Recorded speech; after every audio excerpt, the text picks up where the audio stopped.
Governor, you were here on the couch yesterday, and yes, I was. We asked you who was going to win, and you said Donald Trump. Congratulations. Well, congratulations to America. I believe we have elected a person who is going to lead for everybody.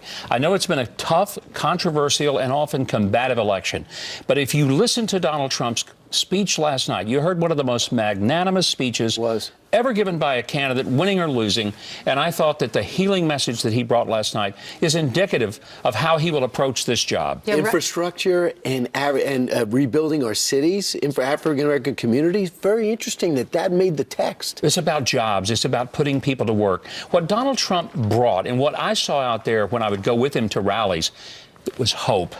People who had lost jobs and pensions and their homes to foreclosure. They knew that the policies that were being put out there by the existing government, Democrats and Republicans, it was failing them.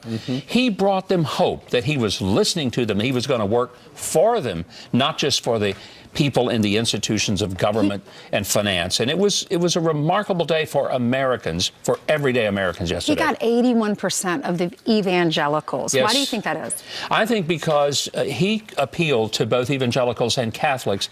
Not only did he take the boldest stand for pro-life of any presidential candidate since Ronald Reagan. The first few minutes of the third debate, when he and Hillary contrasted on the issue of partial birth abortion, and she actually defended something that even pro-abortion Democrats won't defend. That was part of it.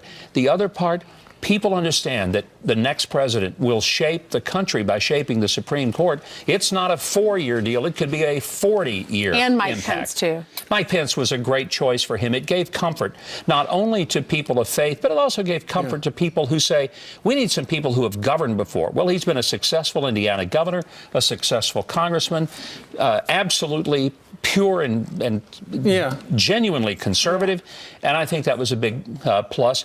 On the other side, Tim Kaine, really brought nothing but kind of a helium balloon to the Democratic Party. I mean, it just wasn't really a great pick for her. When you look at the map of all the counties that Donald Trump won, he would not have gotten that much red across the map if he didn't get the support of a lot of Democrats and independents as well.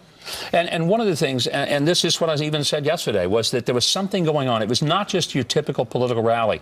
I hear the analysts, and I think they've all been wrong. And I've been at odds with them because I publicly called them on and said, your guys are missing the polls. This isn't Democrat, Republican. Yeah, but they're establishment people. Well, they are, and they live in this bubble of Manhattan or maybe the bubble of Washington, and they don't understand because they're not out there. I heard our own John Roberts say this morning, brilliantly say that if you'd been to the Trump rallies, you could see that this was something of a movement. It wasn't just, a political thing. I went to 4 of them. You went to a lot of them. I've never seen anything like it. People coming from the rafters wind up outside just to hear them. And this, a lot of times in order to get people to the rally, you got to pump them up with a bunch of music and celebrities and guests. It was just Donald Trump up there speaking.